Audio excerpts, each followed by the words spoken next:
Bienvenue, je me présente, je m'appelle Nathalie Prévost-Grando, je suis coach holistique et sophrologue spécialisation deuil. Aujourd'hui, j'aimerais vous raconter mon histoire, vous raconter comment je suis devenue coach, comment j'ai fait le choix d'accompagner ces belles âmes qui se présentent sur mon chemin, dans leur évolution, à reprendre confiance en elles, à reprendre une liberté dans leur mouvement, à être à nouveau en pleine sécurité. Et pour tout ça, il faut que je vous raconte mon vécu. Donc, installez-vous et c'est parti. Alors, moi, je suis née en 1970, donc j'ai 51 ans. Et je suis née dans les Alpes-Maritimes, dans une très très jolie ville, qui a un grand festival, si vous voyez où je veux dire. Et en fait, mon histoire commence vraiment dès ma naissance, et même avant ma naissance, puisque mes parents rêvaient d'avoir un fils. Il faut savoir que je suis l'aînée d'une fratrie de 3, et mes parents rêvaient d'avoir un fils, et tada, c'est une fille qui est arrivée. Alors, il y a eu plusieurs choses, bien évidemment, une grosse déception pour eux, puisqu'à l'époque, il n'y avait pas d'échographie possible, et tout se faisait au battement du cœur, et par rapport à mes propres battements du cœur, justement, eh bien, voilà, c'était un fils, ça a toujours été, j'ai eu un cœur qui battait plus vite que la moyenne pour une femme, et donc, ça a été une surprise un peu complexe à l'arrivée, puisqu'ils attendaient le fameux Marco, qui n'est pas arrivé.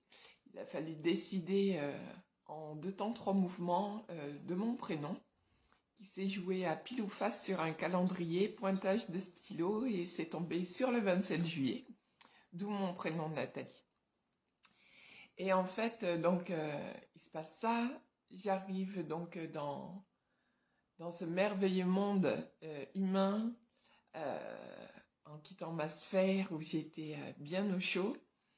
Et déjà, il faut que je lutte pour avoir droit à cette vie, puisque je me retrouve avec le cordon ombilical autour du cou.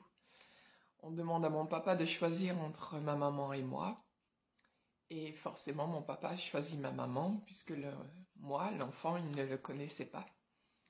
Et donc, maman et moi, nous sommes en salle de travail. Papa attend dans la chambre. Et papa va arriver dans la chambre, donc un couffin rose, c'est moi, auquel il prête absolument pas attention, puisque pour lui, c'est un couffin bleu qui est censé arriver. Et puis il attend, et puis au bout d'un moment, il voit une infirmière à qui il demande comment va ma femme. Et maman arrive peu de temps après, elle découvre elle aussi, donc que je suis une fille.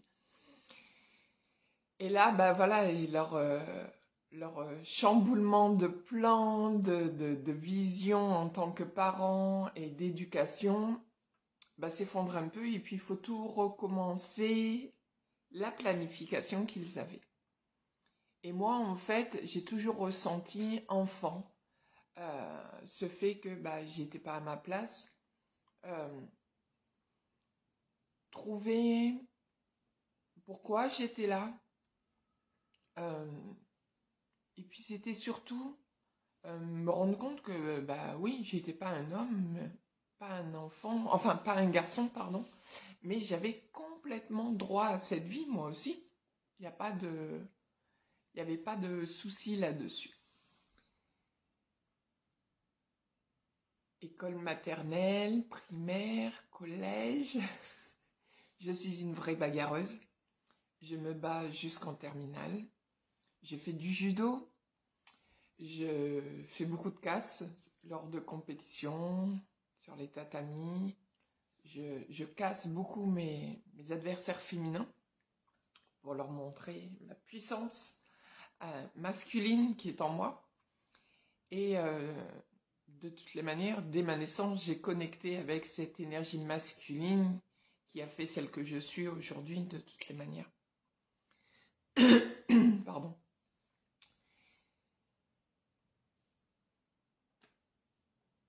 après mon bac, donc je décide de m'engager à l'armée. Et donc,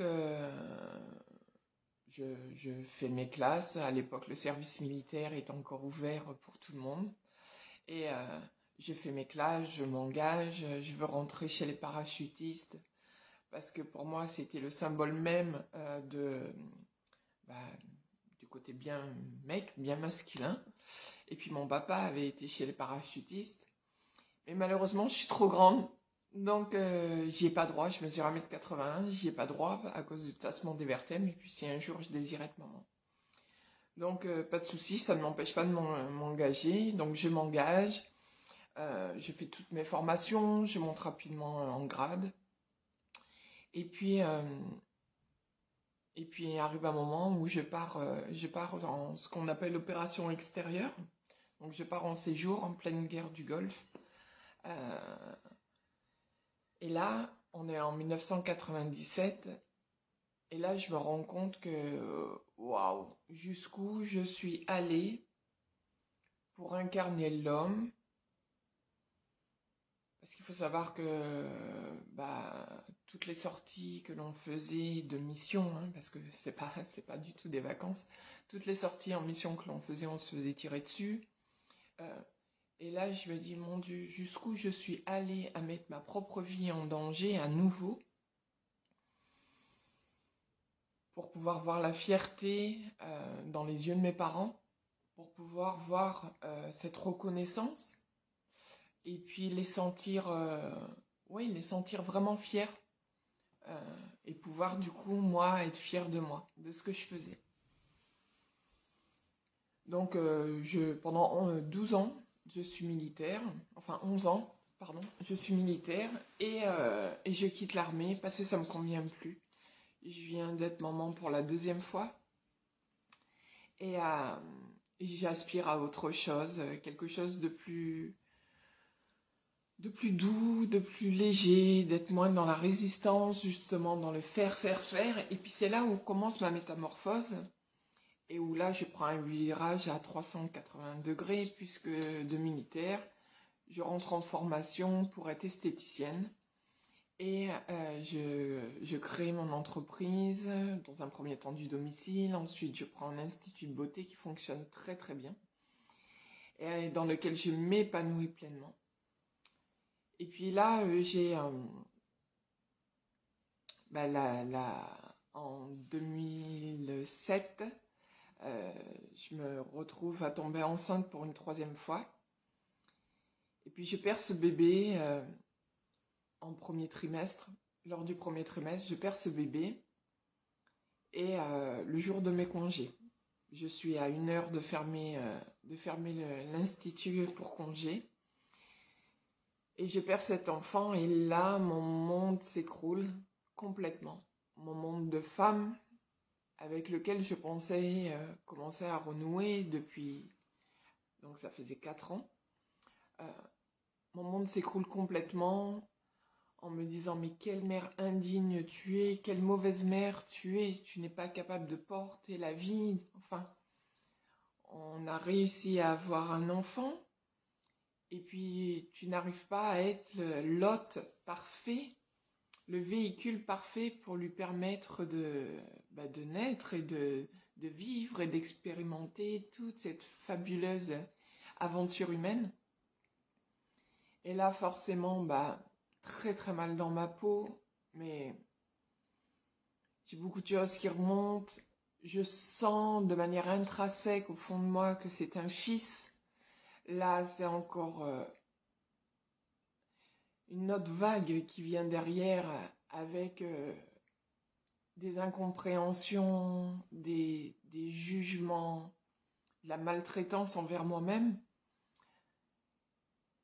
Je me mets à écarter mon mari, j'écarte mes filles pour lesquelles je me dis, si je suis une mauvaise mère pour ce fils que j'ai pas été capable d'amener au bout, quelle mère réelle je suis pour elle. Donc, et je voulais pas supporter leur regard, donc je me suis isolée pendant un long moment.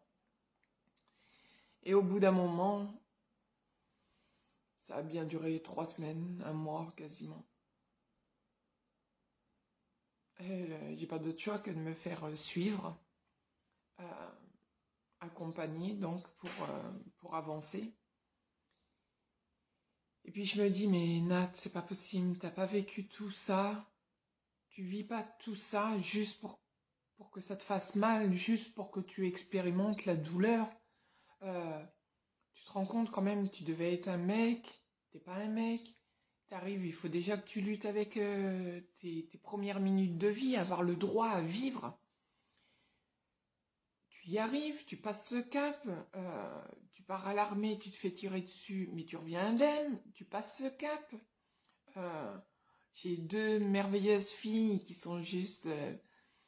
enfin, c'est les lumières de ma vie. Je suis désolée, je suis émue d'un coup. Ce sont les lumières de ma vie. Et je me dis, waouh, génial, parce qu'il faut savoir qu'on ne pouvait pas avoir d'enfant naturellement. On devait passer par une insémination artificielle. Et puis je suis tombée enceinte naturellement. La vie nous a fait ce cadeau. Elle nous l'a fait 2 fois. Donc, et puis, après le décès de Léo, donc, je reprends donc tant bien que mal mon rôle de maman. J'ai beaucoup de mal avec mon rôle de femme et je me mets à fond dans le travail. Et puis là arrive la crise 2008-2010 où malheureusement je suis obligée de faire mes rideaux pour ma société et je pars en liquidation judiciaire. Et là je me dis, oh mon Dieu, mais putain, mais quand est-ce que ça va s'arrêter? Quand est-ce que ça va s'arrêter? Il n'a pas d'autre choix, donc je suis artisan, mon mari conjoint collaborateur, on se retrouve tous les deux sans chômage, avec 2 enfants en bas âge, euh, enfin en bas âge, elles rentraient à peine au collège toutes les deux, et là il faut trouver de suite un plan B, de suite un boulot, donc on prend le premier job qui nous vient, qui se présente à nous. Ça, c'est vrai que j'ai toujours eu beaucoup de chance. À chaque fois que j'ai cherché du boulot, les 2, 3 premiers rendez-vous que je fais se concrétisent à chaque fois. Et donc, je vais déposer un CV dans une boutique qui me plaisait physiquement, où je n'avais pas encore les notions pour sonder les âmes qui y travaillaient. Et donc... je suis contactée le soir même, je reviens passer un entretien et je commence 3 jours après. Donc super, je suis tellement heureuse, je sais comme ça que ça va basculer sur un CDI, je sais que la société a ouvert depuis peu de temps, donc elle n'est pas prête à fermer et tout. Et franchement, ça me met en joie, c'est trop bien. Et là, je vis pendant 5 ans un harcèlement moral. Avec cette responsable que j'avais, cette responsable de boutique que j'avais, liée à mon physique. Donc, comme je vous le disais tout à l'heure, je suis très grande, je mesure 1m81, mais à l'époque, je pesais 141 kilos.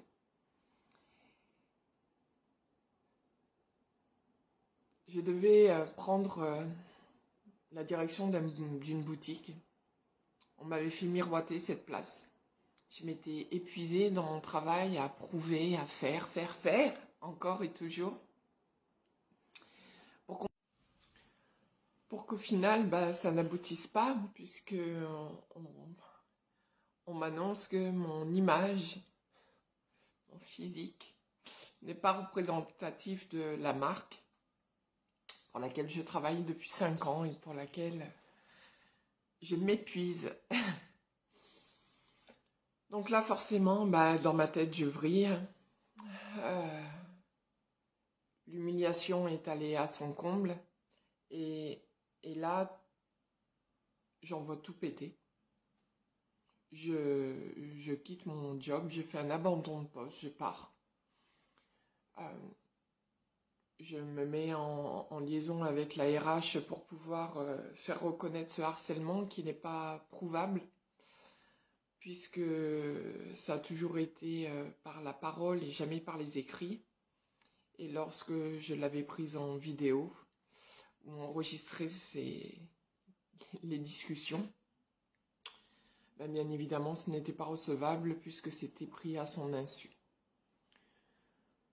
Donc, je vous cache pas que l'expérience professionnelle que j'ai eue après, j'y suis allée, mais alors comme si je marchais sur des œufs.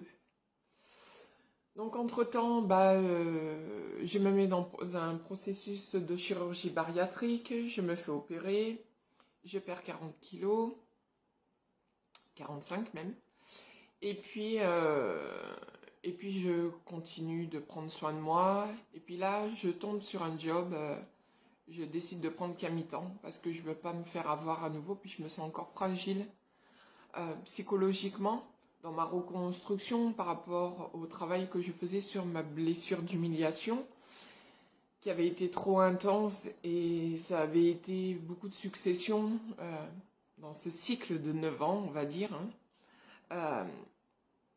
sur lequel j'avais encore beaucoup de travail à faire. Et qui venait de temps en temps venir piquer des souvenirs d'enfance liés au fait d'avoir été, je dirais pas mal incarné, mais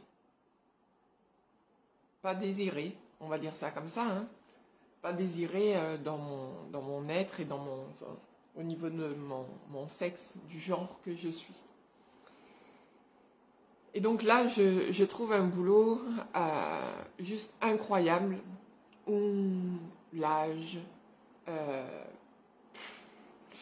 le genre, la religion, la politique, tout ceci n'a absolument pas sa place. Tout le monde cohabite. Je me retrouve dans une société où on prône la différence, on accepte tout le monde. Il n'y a pas de... Comment dire? Il n'y a personne qui est au-dessus de personne, malgré la hiérarchie. Mais où je tombe avec une équipe, en fait, qui sait ce que le respect de l'humain veut dire. Et en fait, à leur côté, je me répare, je cicatrise des plaies à une vitesse juste incroyable. Je reprends pleinement confiance en moi, je réanime toute ma puissance intérieure. Je fais tout ce travail, mais avec une joie, un bonheur, c'est juste incroyable. Et là aussi, j'ai besoin de reconnaissance. Et à nouveau, je m'épuise dans mon taf et je me retrouve avec des situations un peu complexes à gérer.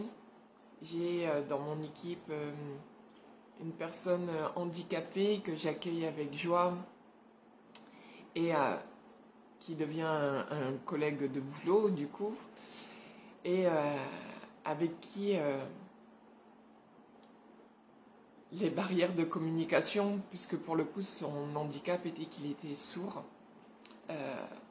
et la communication a été complexe. On s'est créé un langage, on s'est adapté à la situation, moitié langage des signes et puis moitié langage qu'on a co-créé ensemble. Ça a été une belle expérience, même si ça n'a pas toujours été facile. Ça a été vraiment quelque chose qui m'a permis de faire grandir l'humaine aussi qu'il y avait en moi, d'aller me reconnecter avec ma patience,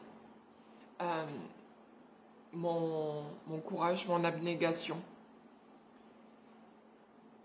Après cette période, je me fais démarcher par une chercheuse de tête pour prendre la direction d'une boutique. Et juste avant qu'elle me contacte et qu'elle me démarche, j'avais repris toutes les formations.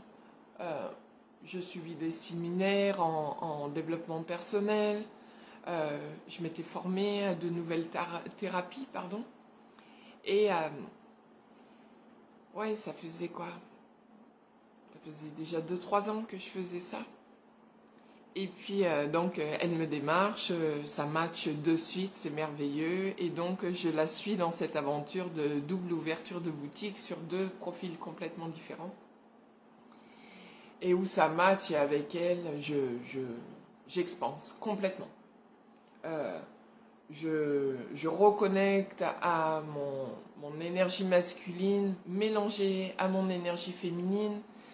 Je prends conscience de tout le potentiel que j'ai au niveau professionnel, personnel.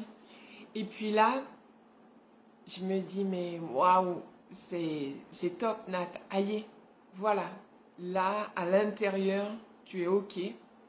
Alors, ce que tu vas faire maintenant, c'est comment tu veux finir ta vie. Et là, je commence à me poser des questions et je me dis, Nat, avec tout ce que tu as vécu, il y a tellement de personnes qui le vivent.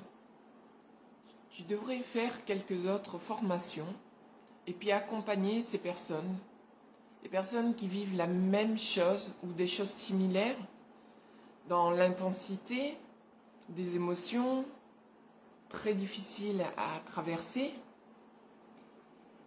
Et puis je fais le point sur tout ça et je me dis, ok, en 2022 pour moi c'était l'année idéale.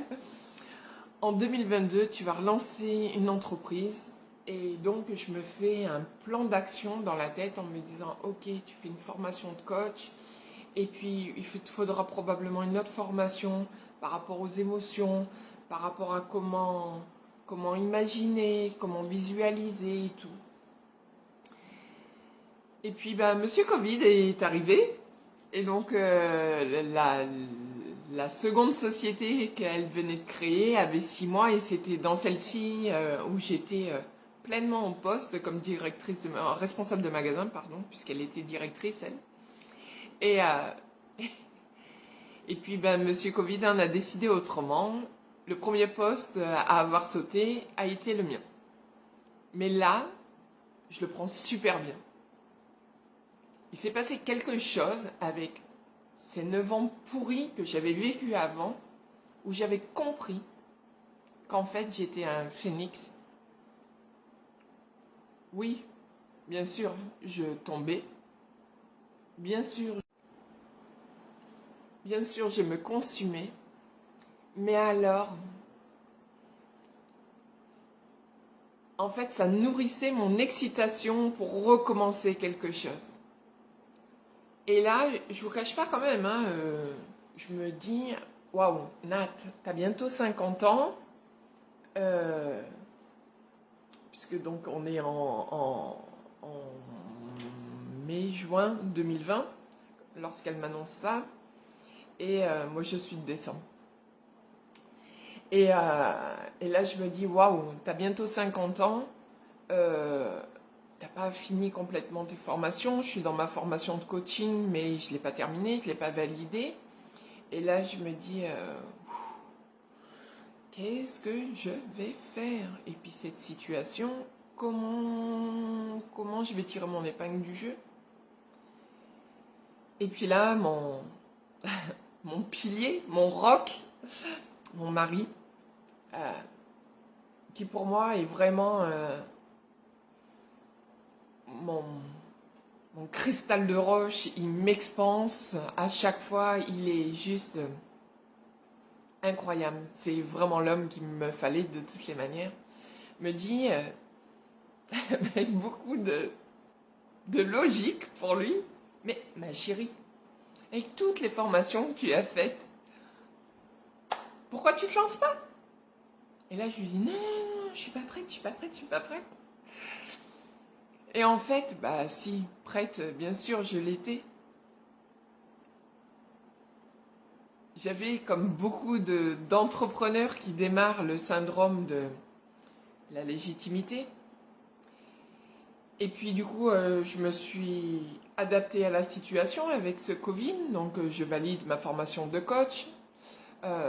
J'enchaîne sur une formation en sophrologie, où j'ai beaucoup de chance puisqu'on est vraiment en comité restreint. L'école a à 10 minutes de chez moi. Donc du coup, j'ai pu la faire en présentiel, à part deux séances, enfin deux journées de cours, mais sinon on a tout fait en présentiel. Et puis c'était vraiment quelque chose qui me permettait d'unir toutes les facettes que j'avais. Là vient le moment de la spécialisation et très sincèrement, on n'est pas obligé de prendre une SP. Mais j'avais envie de prendre une SP. Et puis quand arrive le choix de l'aspect, je me dis waouh, qu'est-ce que je prends? Et en fait, cette notion de phénix est venue se remettre dans mon choix, dans mon intention d'accompagner les gens. En me disant, mais Nat, tu te rends compte tout ce que tu as vécu, tout ce que tu as surmonté, toute la force, la résilience que tu es allé chercher grâce à ton côté masculin.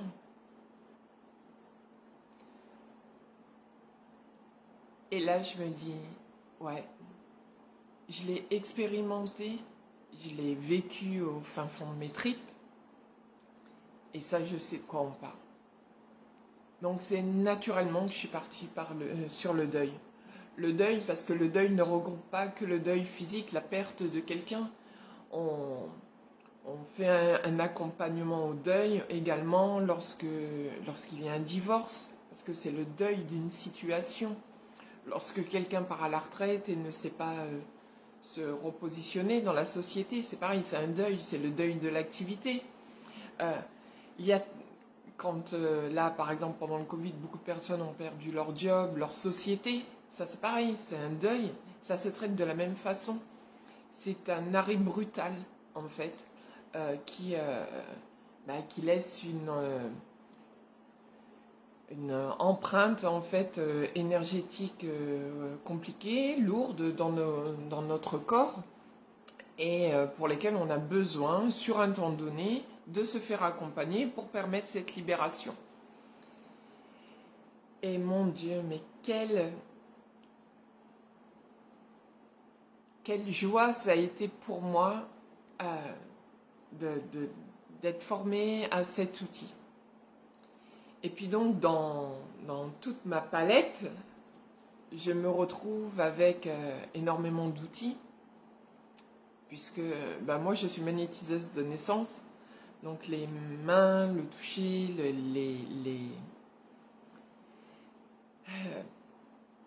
les ressentis énergétiques ont toujours fait partie de ma vie.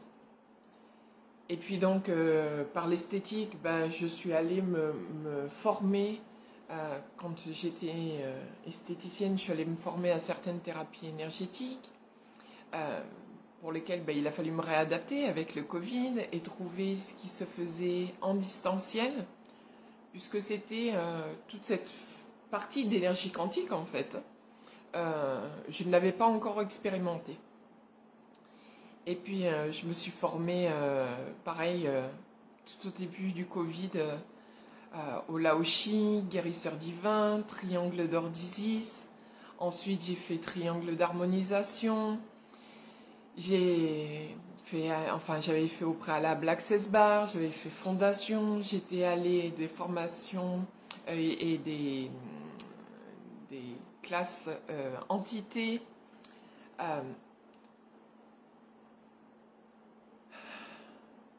Et en fait, tous ces petits morceaux ont fait sens dans la personne que j'étais, dans tout ce que j'avais expérimenté tout au long de ma vie. À chaque étape de ma progression, depuis 5 ans, en fait, chaque étape de ma progression, j'ai fait appel à des personnes. Des personnes qui sont venues m'accompagner sur un point, ou alors qui ont eu un effet déclencheur dans ma vie, qui m'a permis de renouer avec une partie de moi que j'avais occultée ou avec laquelle je n'étais absolument pas à l'aise. Et j'ai vraiment le souhait profond de vous montrer à travers tous les interviews qui vont venir, à travers toutes les merveilleuses rencontres d'âmes que nous allons faire ensemble, ces personnes qui ont eu à un moment un impact dans ma vie, qui m'ont permis d'y voir plus clair, de comprendre des blocages qui ne voulaient pas sauter, couper des liens, renouer avec mon corps, réapprendre à m'aimer, toutes ces choses, ces valeurs, et puis par quelle thérapie, par quel accompagnement je suis allée remettre de l'espace dans mon corps, dans mes pensées, dans ma vie, m'autoriser à une ouverture des champs des possibles, à me rendre compte qu'il y avait plein d'autres choses qui existaient. Et ces rendez-vous sont faits pour ça, pour vous montrer que il n'y a pas qu'une sorte d'accompagnement possible. Vous pouvez tout au long de votre vie expérimenter différents accompagnements. Donc voilà le point de départ des merveilleuses rencontres et merveilleux rendez-vous que nous allons faire ensemble. Je vous embrasse et je vous dis à bientôt.